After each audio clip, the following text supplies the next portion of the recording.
Welcome to our channel. Today we how to verify Rakuten Advertising W-9 completion for commission payouts step by step clearly. To verify your Rakuten Advertising W-9 completion for commission payouts, start by logging into your Rakuten Advertising account. Once logged in, navigate to your profile settings. Look for the section labeled Tax Information or Payment Information. Click on this section to access your W-9 form details. You should see an option to view or download the completed W-9 form. If you find the form, this indicates your W-9 is completed. To ensure everything is accurate, review the details on the form.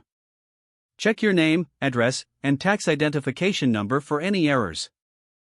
If you discover any discrepancies, return to the tax information section to make corrections. After making any necessary changes, save your updated information. Revisit the W-9 form to confirm that the changes have been accurately reflected. In some cases, you may need to resubmit your W-9 after updates. If your form is submitted and approved, you will receive a confirmation notification. This notification confirms that your W-9 is valid for commission payouts. If you do not see confirmation, consider reaching out to Rakuten support. Provide them with your account details to expedite the verification process.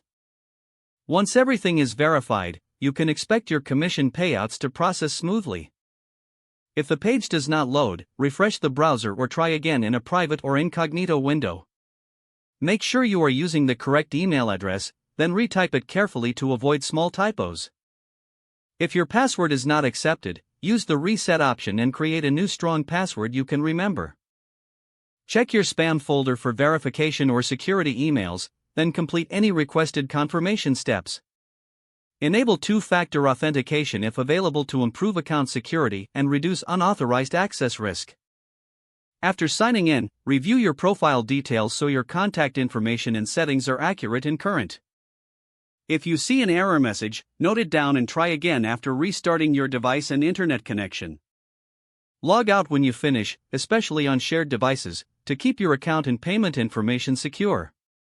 If the page does not load, refresh the browser or try again in a private or incognito window. Make sure you are using the correct email address, then retype it carefully to avoid small typos. If your password is not accepted, use the reset option and create a new strong password you can remember. Check your spam folder for verification or security emails, then complete any requested confirmation steps. Don't forget to like this video and subscribe to our channel for more step-by-step tech guides.